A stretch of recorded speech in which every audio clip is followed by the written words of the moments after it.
If you stop trying to 100% video games, you might actually enjoy them more. And I will prove this to you with scientific evidence. Yes, science! But let me ask you, when you first buy a game and boot it up, what do you feel? You probably feel excited. The loading screen gives you a rush of adrenaline and you can't wait to start the story. What about the first 10 hours of the game? If you're anything like me, you probably feel those hours are one of the best experiences in gaming you'll ever have. But now I want you to reflect on the tail end of the game, when you're almost about to finish the story. Maybe even after doing all the side quests and collecting all the collectibles. Compare this to the start. For me, generally, when I reach the end, I'm always in a hurry to finish it. I just want to get it over with. Well, if this describes you, even a little, then keep watching to see why you feel this way and why not 100% in games can actually help you enjoy them much more. Now, of course, if you are someone who loves 100% in games, who loves collecting, whose main goal oftentimes is to get that platinum trophy, then this video is obviously not for you. All people aren't the same. Some people love completing checklists, finding every nook and cranny, and having the satisfaction of earning all the achievements. They are completionists by nature. Hey everyone, and welcome back to a brand new episode of The Completionist. Not that completionist? Where we don't just beat the games, we complete them. Yikes. Yet, I don't think most of you are completionists, but are compelled to be. So, why are we compelled? Well, I postulate that it's due to the same behavioral circuitry as the sunk cost fallacy. The sunk cost fallacy is essentially an irrational human compulsion that forces people to keep doing an activity just because they have sunk some time or money into it, even though it might be better for them to not do that activity. Reading that second part, in our context, gamers might have a better experience if they stop trying to extract the highest quantity of value from games, whether that's quitting a bad game early or not trying to 100% the game. You know I can't get enough of this. I don't know about you, but as a price-sensitive gamer, looking to get every dime's worth from my games, this really hits home. Even while writing this script, I can't help but subconsciously think that, of course, if I want to extract my money's worth from the game, I need to extract as many hours as I possibly can. And this has led me to enjoy games less. For example, when I started Doom 2016, I instantly fell in love with the game. It was just the classic FPS adrenaline rush that I needed. I don't know what the hell is up with that game, but its simplicity mixed with its fluidity is just addicting. I love going into the flow state and mopping the floor with these demons. You want the real demon slayer? No, not that crybaby. The real slayer of demons? Look no further than Doom 2016. That game is all about losing yourself in your destined carnage. But you wouldn't believe it when I tell you, I somehow managed to dull that game's perfect tempest. You know how? It's this damn thing. This map. I seriously think I sabotaged my playthrough, and I know I got a decreased level of enjoyment because I kept breaking the flow of the game. I kept stopping, looking around, and trying to find all the hidden goodies on the level. Why?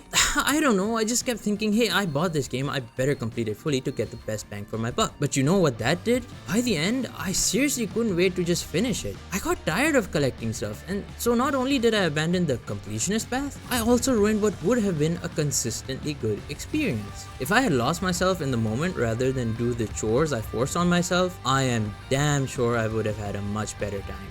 And I know because I did this with another excellent game. But we'll talk about that a bit later. Now, let me prove this to you with some scientific evidence. Why not trying to 100% games may actively improve your enjoyment. The first pair of phenomena I'll dub as the high pleasure period. High PP for short.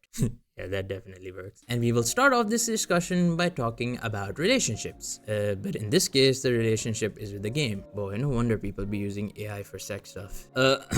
Anyway, you might know that in relationships, there is a honeymoon phase, and from it, a psychological term referred to as the honeymoon effect. This is the peak of marital satisfaction most newlywed couples experience, and the effect is an increased level of satisfaction because of the novelty of the experience. You can also say that the honeymoon phase exists with virtually anything humans do. I mean, you must have experienced this in your own life, right? The first time you ever watched a movie in the theater or on VHS would have been a magical experience. The first time you tried out a new burger joint, the first time you went out on a date, or the first time you experienced a video game must have been the best moments in that relationship. It makes you forgive so many things you might have found off-putting and magnifies good things that weren't that great. So now think about this. Wouldn't you like to finish your games during the euphoric honeymoon phase? Or would you rather the euphoric time washes away by the mundane chores you set yourself to do, aka trying to 100% the game? Additionally, do you know that positive affects with an A, compound with each other? In behavioral studies, it's known as priming.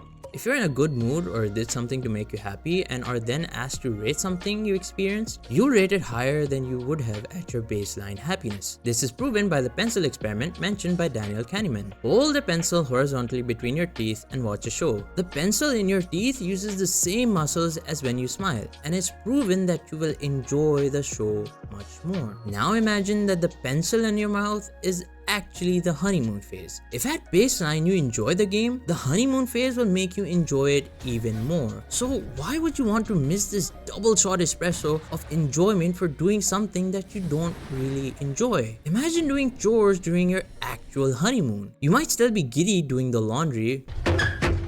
Oh my god, stop bro, I'm stuck! Because of course it's still your honeymoon, but why waste the time when you could have enjoyed the company of your significant other? What are you doing, step bro?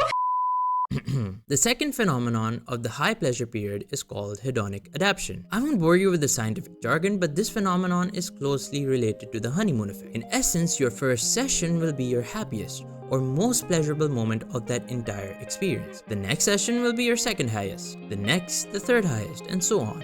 This will happen until you reach your baseline happiness that you had in life prior to the stimulus, before you adapted to the pleasure. Put simply, the initial units of a video game you consume will have an elevated effect on your enjoyment, whereas when you are near the end, you will be as happy or unhappy as you were when you didn't play the game at all. You might think this is like the economic term called diminishing marginal utility, and you're totally right, because hedonic adaption is the mechanic behind it. Imagine how much happier you would be when you played games and had less hedonic adaption. But now imagine if you spent these crucial first sessions uselessly checking your map to complete all the map markers. Do you see where I'm going with this? I know it might be hard to let go of that completionist instinct, but if you really don't enjoy 100% in games, you are wasting the sessions that are more pleasurable to you on things you don't really enjoy, thus decreasing your overall potential enjoyment of the game entirely. I think this might also be one of the reasons gamers are burning out on open world games. Check out this video after this one if you want a deeper look on open world games,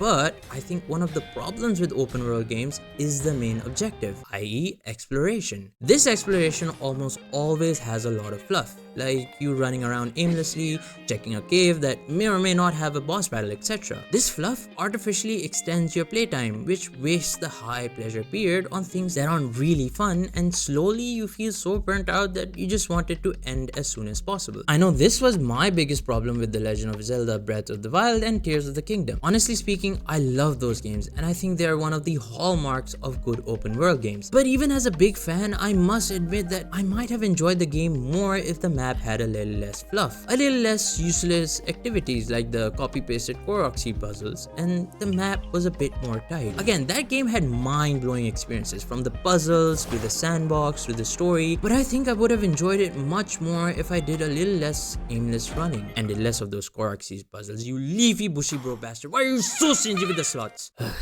And I honestly get why some people just can't play the game. It's a big investment into something that may not even be fun. In this case, exploration that might not even lead to anything. But with the $70 price tag, at least for me, it felt that I had to complete everything. Otherwise, I wasn't getting the value I expected, i.e. the sunk cost fallacy. Before we move on, I really hope that if you enjoyed the video so far, you'll give it a like or dislike it if you didn't. And if you really enjoyed and want more content like this one, consider subscribing. There's a term that I used a little earlier that you might have got onto. Burnout and resentment are the second pair of phenomena that decrease your enjoyment of games as you force yourself to play. Vice versa, avoiding these will actually increase your enjoyment. So the first thing is burnout. Now, the study of burnout is an emerging field in academics, especially after the pandemic. I can't cover all the aspect of it in this video, but I might make a separate one, so stay tuned. For our discussion today, all you need to know is that consistent stress placed on an individual combined with with a lack of coping mechanisms leads to burnout. Now, this stress is usually applied in workplace scenarios, think an annoying boss who's always on your butt, or getting assigned 3 projects at the same time. However, one can have an emulated experience of stress in video games too. Have you ever looked at a map and gotten that annoying, nagging feeling telling you to complete all the side stuff, otherwise you're wasting the game? Or if you enter a new area and are bombarded by a bajillion activities that you don't know what to do about, or that weird AF side quest that is so hard to beat you have to take 100 tries to beat. This is essentially a type of stress you experience. And if you just power through this stress without weighing if the activities are actually enjoyable or not, you also lack an effective coping mechanism,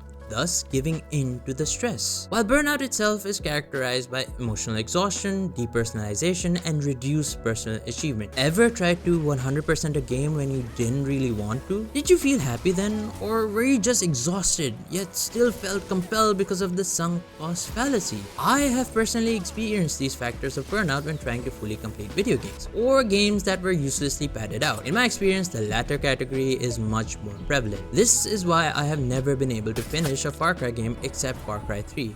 Insanity is doing the exact same fucking thing over and over again, expecting shit to change.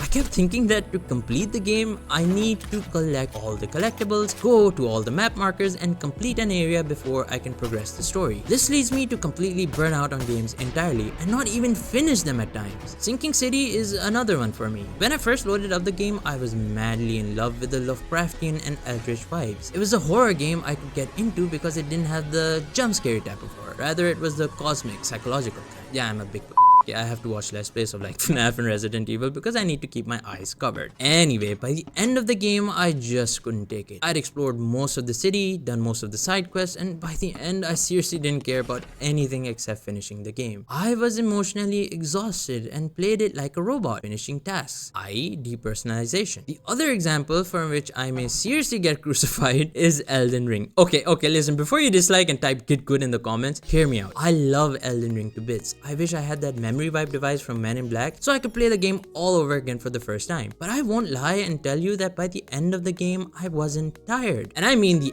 end, like fighting Mog and Millennium. This is when I experienced the reduced sense of achievement of burnout. I know in part this is definitely a me thing, but I seriously didn't have that big, triumphant feeling after beating the hardest optional bosses. Honestly, I felt more euphoric after beating Mog's shadow under Lindell rather than beating the actual Mog. And Millennia? I swear I beat her just so I could call myself a Soul fan because I did not enjoy that fight. Okay, and I used a mimic at the end. I'm sorry, I know I'm a heretic, forgive me. And after that, when I beat Radagon and the Elden Beasts, again, I felt meh. Love Godfrey, by the way, but again, not as much as I would have if I got to him sooner. I thought I would feel so much better, but I didn't because I was tired. My general enjoyment and sense of achievement started to wane because I was burnt out. By the end of the game, I sort of hated it. I hated every time I died, every time I spawned back in, and every time I started a session. And this leads me to the final aspect, resentment. Let's circle all the way back to how we started this discussion, relationships. Have you ever been in a relationship, romantic or not, where you kept giving in to the other person? You kept giving everything they wanted, but you rarely got anything back, or where you put their priorities over your own? This is what builds resentment, the feeling of suffocation, the feeling that you can't do what you want to do, the feeling of hatred, not because you hate them or who they are, but because of the toxic relationship that was built, one that you equally contributed to. Now imagine this person is in fact a video game. Damn, I think I need to touch grass because I'm thinking relationships equal games. Pro gamer, am I right? But paired with burnout, you feel by the end of games that little things annoy you, ones that you completely overlooked at the start but notice more and more by the end. The jump feels off, the dodge doesn't have enough iframes, the boss length is just too much. I think that is resentment building. You resent playing the game, not because you never found it fun initially, but because you played it so much that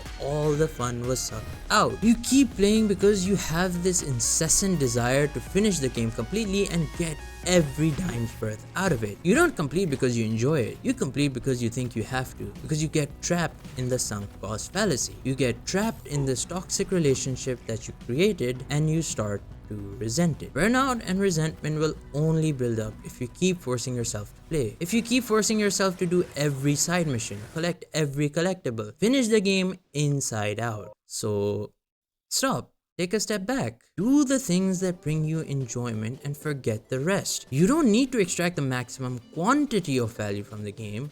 You need to extract the maximum quality. That about wraps up our discussion on the phenomena behind why you don't really like 100%ed games and why not doing so may increase your enjoyment. I really want to bring this home by illustrating how this mindset increased my enjoyment of a game I hinted at earlier. It's Neon White. That game deserves an entire video, but I just want to say I had a blast playing this game. Not only because it was a good game, but because I told myself that at least for the first playthrough, I won't spend any time collecting things hidden across the levels. From start to right before the credits, I just played the levels back to back. No time wasted on exploring the levels nor collecting stuff. That meant for the majority of the sessions, I just lost myself in the flow state of the game.